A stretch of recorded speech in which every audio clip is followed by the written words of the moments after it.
Hello students, study time channel में आप सभी का स्वागत है। आज हम कक्षा 10 विषय विज्ञान तिथि 18 अक्टूबर 2021 का आंकलन कार्यपत्रक 8 करने जा रहे हैं। यह कार्यपत्रक हमें शिक्षा निदेशालय, राष्ट्रीय राजधानी क्षेत्र दिल्ली से प्राप्त हुआ है। तो बेटा पहले हम देख लेते हैं यहाँ पे इन्होंने क्या लिखा हुआ है। यह आंकलन कार्यपत्रक कुल 10 अंक का है, मतलब ये वर्कशीट जो है आपकी 10 मार्क्स की है। यह आंकलन कार्यपत्रक 2 भागों में विभाजित है। भाग 1 में बहुविकल्पीय प्रश्न, प्रत्येक प्रश्न 1 अंक का है। भाग 2 में केस स्टडी प्रश्न, जो बहुविकल्पीय प्रश्न है, प्रत्येक प्रश्न 1 अंक का है। तो अब हम ये भाग 1 स्टार्ट करते हैं। तो यहाँ पे फर्स्ट क्वेश्चन देखिए, वह एंजाइम जो स्टार्च को सरल रूप में खंडित करता है। तो आपने अपने साइंस के चैप्टर में इसमें जैव प्रक्रम में पढ़ा है कि हमारा जो पाचन होता है मुंह से स्टार्ट हो जाता है। तो हमारे जो ये स्टार्च को, मंड को सरल रूप में खंडित करता है कौन सा वो है एमाइलेज, जो है एंजाइम है, वो जो है स्टार्च को सरल रूप में बदलता है। ठीक है, बाकी ये लाइपेज, पेप्सिन, ट्रिप्सिन कोई भी नहीं है इसमें। इसका इन सब का काम कहाँ होता है? अमाशय में होता है। दूसरा देखिए, जलीय जीवों में श्वसन दर स्थलीय जीवों की अपेक्षा अधिक होती है, क्योंकि जल में घुली हुई ऑक्सीजन वायु में घुली हुई ऑक्सीजन की अपेक्षा अधिक होती है। नहीं, जल में तो कम घुली होती है ऑक्सीजन, वायु में ज़्यादा होती है, तो ये गलत हो गया। जल में घुली हुई ऑक्सीजन वायु में घुली हुई ऑक्सीजन की अपेक्षा कम होती है। हाँ जी, ये करेक्ट है। नेक्स्ट देखते हैं, जलीय जीवों को स्थलीय जीवों की अपेक्षा अधिक ऑक्सीजन की आवश्यकता होती है। नहीं, ऐसा भी कुछ नहीं है।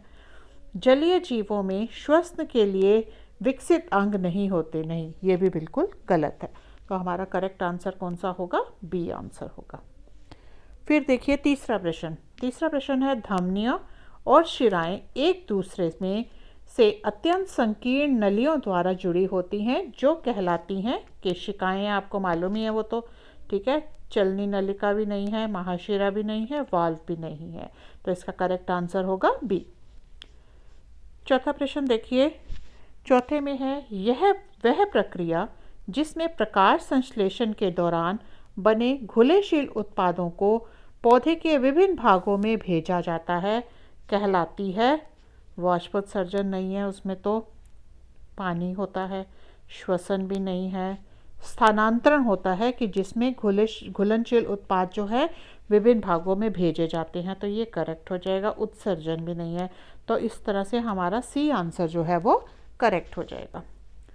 पांचवा प्रश्न देखिए, कृत्रिम वृक्क एक ऐसा उपकरण है जो रुधिर से नाइट्रोजनी अपशिष्ट पदार्थों को बाहर निकालता है।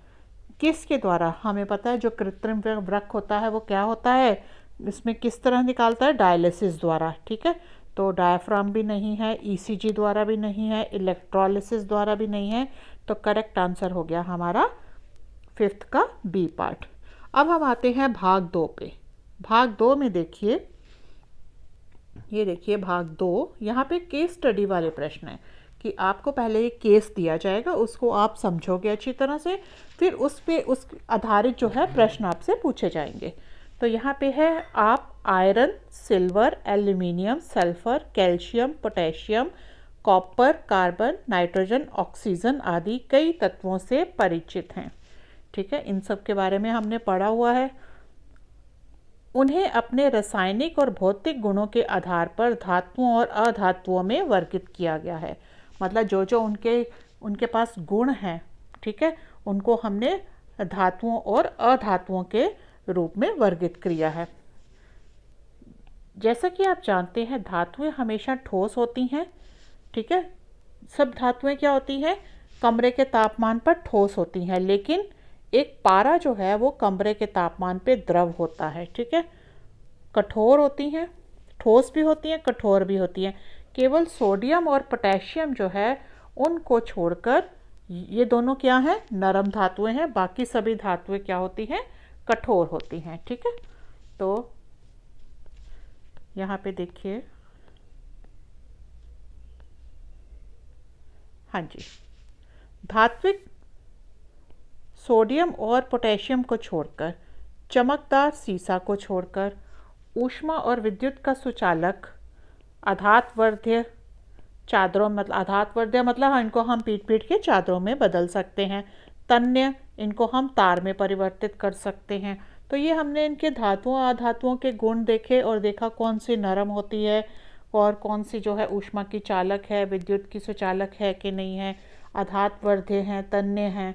तो अब इन सब के बारे में हमने यहाँ पे जाना ऊपर। अब हम इन पे बेस जो है क्वेश्चन आंसर्स वो करेंगे।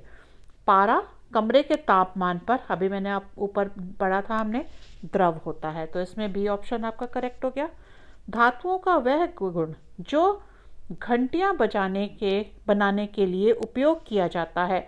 घंटियां बनाने मतलब धातुएं जो हैं वो आवाज़ करती हैं, तो आवाज़ करनी तो मतलब वो क्या होती है, ध्वनिक होती हैं। तो इसमें ए भाग जो है वो हमारा करेक्ट हो जाएगा। फिर है 8वां प्रश्न।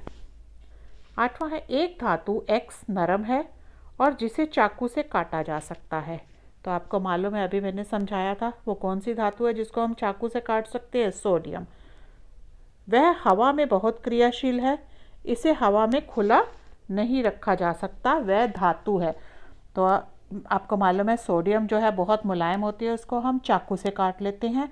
और दूसरी बात, वो हवा के साथ बहुत ज़्यादा क्रियाशील होती है, और अगर हम उस धातु को सोडियम धातु को हवा में रख दें तो वो इतनी क्रियाशील है कि वो आग पकड़ लेती है। तो इसलिए हम उसको कभी भी हवा में खुला नहीं रखते, हमेशा किस में रखते हैं, केरोसिन में डाल के। ठीक है, तो यहाँ पे कौन सी धातु होगी, हमें बी वाला पार्ट जो है सोडियम धातु, उस पर हम टिक लगा लेंगे। खाना पकाने के बर्तन बनाने के लिए एल्यूमिनियम का उपयोग किया जाता है। इसके लिए निम्नलिखित गुणों में से एल्यूमिनियम का कौन सा गुण उत्तरदायी है। जब हम बर्तन बना रहे हैं तो सबसे पहले हम तो यही देखेंगे कि ऊष्मा का सुचालक है, तो हाँ ये वाला तो करेक्ट है। ध्वनिक, ज़रूरी नहीं कि वो आवाज़ करे, हमने खाना बनाना है, ठीक है, कोई म्यूज़िक तो बजाना नहीं है। आधातवर्ध्य, हमने जब खाना बनाना है तो हम उसको पीट पीट के चादरों में बनाने का कोई फ़ायदा नहीं है, ये भी गलत हो गया। कठोर, हाँ कठोर होना चाहिए, कोई नरम होगा तो क्या होगा, वो जो हम बर्तन बनाएंगे वो टेढ़ा मेढ़ा होता रहेगा और खाना जो है वो प्रॉपर पक नहीं पाएगा। तो इसमें कौन सी ऑप्शन ठीक हुई, पहला और चौथा। पहला और चौथा देखो किस में आ रहा है, ये पहला दूसरा गलत, दूसरा तीसरा गलत, पहला तीसरा गलत, ये वाला सही है। तो इसका मतलब डी ऑप्शन जो है वो सही होगी। फिर देखिए 10वां प्रश्न। नाइट्रोजन एक धातु तो नहीं है, ये अधातु है, उपधातु भी नहीं है, और ना धातु ना अधातु ये भी नहीं है। ठीक है, तो इसका करेक्ट ऑप्शन क्या होगा, बी। तो इसी तरह से हमारी ये वर्कशीट जो है समाप्त होती है। अगर आपको ये वर्कशीट अच्छी लगी है तो लाइक, कमेंट एंड शेयर ज़रूर करिए। और अगर आपको ये चैनल अच्छा लगा है, इन्फॉर्मेटिव लगा है, तो इसको सब्सक्राइब कीजिए ताकि आने वाले जितनी भी वीडियोस होंगी उनकी नोटिफिकेशन सबसे पहले आपके मोबाइल पर आपको मिल जाएंगी। थैंक यू बेटा।